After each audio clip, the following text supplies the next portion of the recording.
बिस्मिल्लाहिर्रहमानिर्रहीम, अस्सलाम वालेकुम नाज़रीन। सिंगल लुक रिपोर्टर्स बेंच एक बार फिर आपके सामने हाजिर है।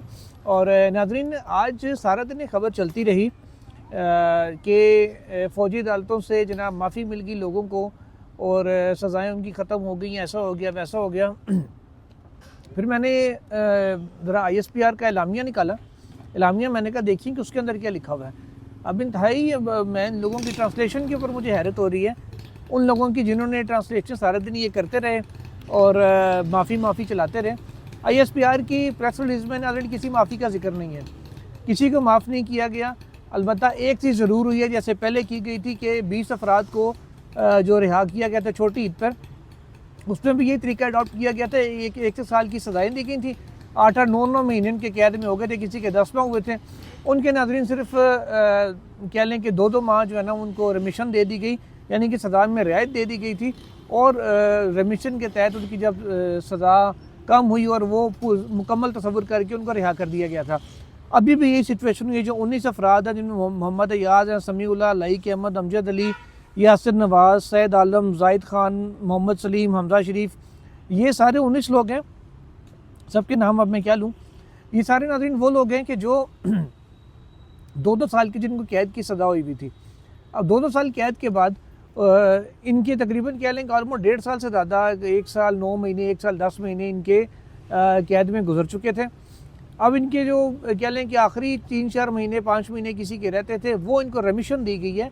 जो इनकी मर्सी पटिशन थी या जो अपीलें थी इनकी आर्मी चीफ को, उसमें वो सज़ाओं में इनकी रियायत दी गई है। वो रियायत दे के इनको सज़ा पूरी तसव्वुर की गई 2-2 साल की और इनको रिहा कर दिया गया। इसके अलावा नाज़रीन तकरीबन 68 के करीब एप्लीकेशंस हैं। टू बी एग्जैक्ट मैं आपको अगर बताऊं, जो फिगर इन्होंने दी है कि 67 टोटल पटिशन्स आई थी। 48 को कहा गया कि वो अपील में जाएंगे, यानी कि नज़रसानी में जाएंगे।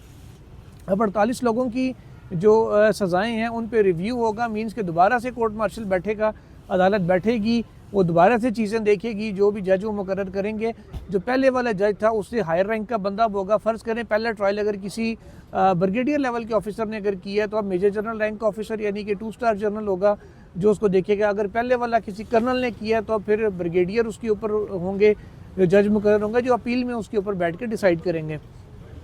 ये कोई ऐसा नहीं हुआ जैसे आम होता है ना कि किसी बंदे को ट्रायल कोर्ट से सज़ा हुई, उसके खिलाफ वो अपील करते हैं और अपील में फिर वो सज़ा ऊपरी अदालत से कलअदम हो जाती है तो बंदा बरी हो जाता है। ये इन लोगों की रिहाई उस किस्म की बरियत का नतीजा नहीं है, ना ये कोई सज़ा कलअदम हुई है। सज़ाएँ इनकी बरकरार हैं, सिर्फ उनकी कैद का जो दौरानिया था उसको मुख्तसर करके इनको रिहा किया गया है। उसकी वजह एक नाज़रीन ये भी है कि अब 7 फरवरी को यानी कि अब से तकरीबन कह लें कि 7 जनवरी को, इनफैक्ट अब से 5 दिन के बाद, बीच में 2 दिन तो ज़ाहिर है, अब ये कल जुमा है, फिर हफ्ता इतवार है, 3 दिन तो यहाँ निकल जाने हैं, फिर एक मंडे का दिन है।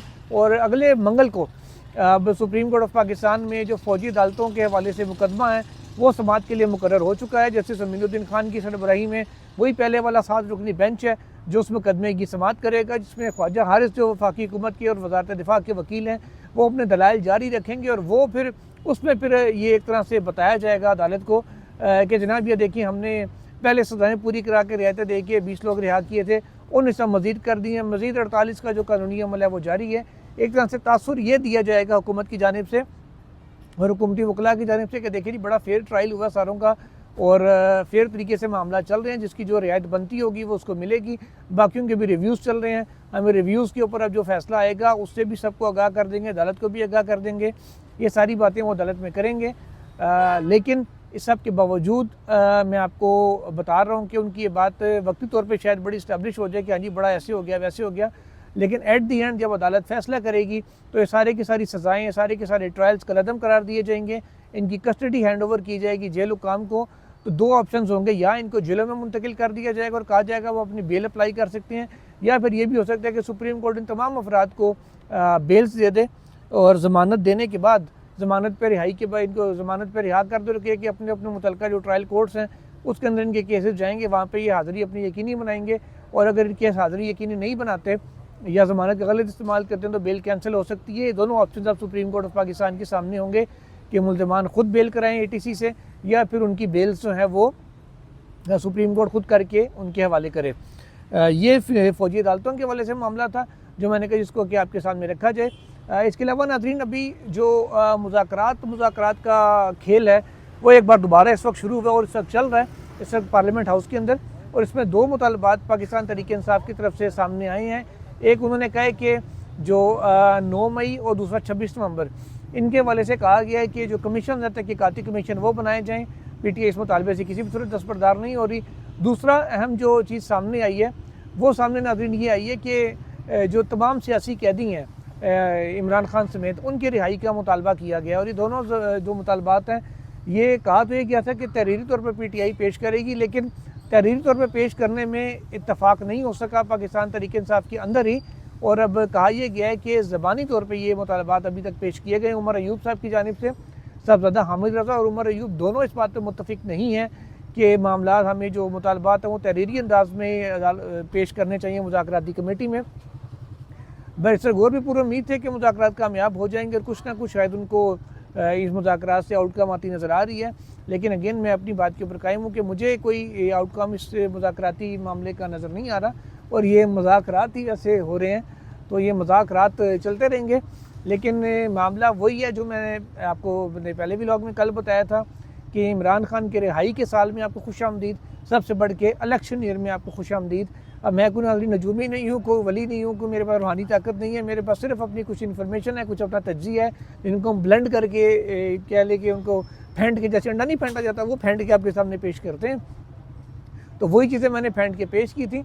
अभी कुछ देर पहले मैं भी ट्विटर पर देख रहा था कि siyaset.pk की जानिब से वो आलिया रशीद साहिब हैं गालिबन, जो टैरो कार्ड रीडर है, उनका इंटरव्यू उन्होंने किया था। और वो क्लिप मैंने भी देखा जिसमें वो कह रही थी कि जून तक ये गवर्नमेंट मुझे जाती है, जून के बाद इलेक्शन होते नज़र आ रहे हैं। तो मैंने कहा जी मैं नजूमी तो नहीं हूँ, लेकिन ये बात मैंने भी कर दी थी कि मार्च से लेके तो कोई समवेयर सितंबर अक्टूबर तक के दरमियान मुझे ना ये इलेक्शन होता नज़र आ रहा है, जैसे मैंने अपने ब्लॉग में भी कहा था। दूसरा मैंने आपको पहली मुबारकबाद भी ये दी थी कि इमरान खान की रिहाई का जो साल है वो शुरू हुआ चाहता है, और उन्होंने ये बात कही है कि 12 जनवरी के बाद से मुझे इमरान खान रिहा होते नज़र आ रहे हैं। और मैक्सिमम उन्होंने कहा कि मार्च, ये टाइम उन्होंने दिया कि मार्च तक होगा। तो मैंने भी आपको वैसे ही कहा था अगर बाकी मुकदमात में वो गिरफ्तारी डाल भी दें पंजाब गवर्नमेंट, उसके बाद भी खान साहब की ज़मानतें होते हुए ज़्यादा टाइम नहीं लगना, तो ये 2-3 महीने 4 महीने के अंदर उन्होंने बाहर आ ही जाना है। अगेन मैं कोई नजूमी नहीं हूँ, और उनकी बात भी, उनकी प्रेडिक्शन है, उनकी हद तक असल चीज़ क्या होनी है क्या नहीं होनी वो अल्लाह ताला बेहतर जानते हैं। अब अल्लाह ताला के इख्तियार है, वो कैद को लंबा भी कर दें, वो कैद को मुख्तसर करके शायद कल ही बाहर निकाल दें। ये तो हम तो अपनी इन्फॉर्मेशन बेस के ऊपर ही बात करते हैं, ये तो बाकी तो अल्लाह ताला के काम है सारे। हो सकता है हमारी इन्फॉर्मेशन गलत हो सकता है हमारी इन्फॉर्मेशन बिल्कुल ठीक हो। जो हम तो दस्तयाब मालूमात के ऊपर करते हैं, मेरे पास कोई साइंस नहीं है, कोई तज्जिया जो मैं करूँ, ना मेरे पास कोई ये ऐसा इल्मुल अदाद है या कोई टैरो कार्ड रीडर हूँ, या ना हाथ देख सकता हूँ। मुझे मेरे साथ हाथ हो जाता है बल्कि मुझे हाथ देखना नहीं आता।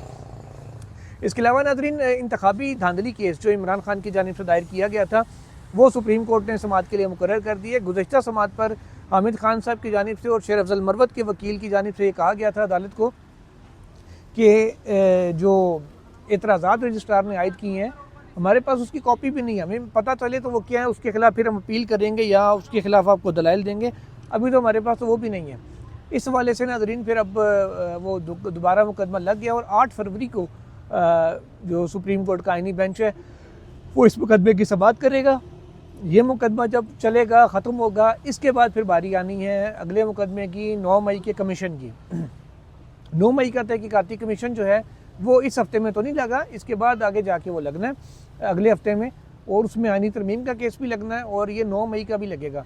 उसमें एतराज़ात रजिस्ट्रार के कलअदम हुए थे और हामिद खान साहब की जानिब से कहा गया था मरकज़ी जो अपील है उसके ऊपर वो तैयारी करके आगे दलाइल देंगे। एतराज़ात कलअदम हो चुके हैं उस पर, और 9 मई के ऊपर तहकीकाती कमीशन बनना है या नहीं, फैक्ट सामने आने चाहिए, क्या हुआ क्या नहीं हुआ, ये हामिद खान साहब की इस्तदा थी। ये अब देखते हैं सुप्रीम कोर्ट इस मामले को कैसे लेकर चलती है। आइनी बेंच मुझे तो किसी कमीशन बनाने के मूड में ज़ाती तौर पर मैं कह रहा हूँ कि मुझे नज़र नहीं आता। मैंने उस वक्त भी जब ये केस हुआ तब भी कहा था। दूसरा इंतखाबी धांधली की जो तहकीकात हैं कि धांधली हुई, तहकीकात होनी चाहिए नहीं होनी चाहिए, कमीशन बनेगा। इमरान खान साहब कह रहे हैं टॉप 3 जजेस पे मुश्तमिल कमीशन बना दें, कभी भी नहीं बनेगा।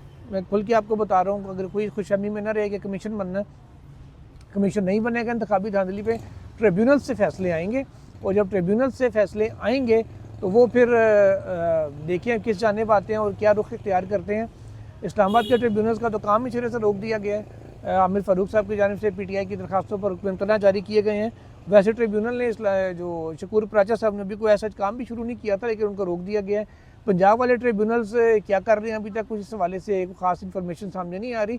चंद चीज़ें से खाली सामने आई थी जिससे हमने आपको अपडेट भी किया था। बाकी ट्रिब्यूनल्स की तरफ से अभी तक मामला काफ़ी हद तक खामोशी इख्तियार किए हुए हैं। तो लेट्स सी आगे ये मामला किस साइड पे जाता है। लेकिन अगेन मैं आपको फिर कहूँगा, इलेक्शन ईयर और इमरान खान की रिहाई के साल में खुशामदीद। और बाकी आपको इतला जैसी जैसी इन्फॉर्मेशन आती रहेगी आपको अपडेट करते रहेंगे। आईनी बेंच ने वैसे बहुत सारे मुकदमात मुकर्रर किए, लेकिन मेन दो जो आपके इंटरेस्ट के थे, जो बताने के थे, वो यही हैं। बाकी कुछ मज़ीद तफसीलात कल के व्लॉग में आपको आगाह करेंगे। उस वक्त तक के लिए इजाज़त दीजिए। अल्लाह हाफिज़।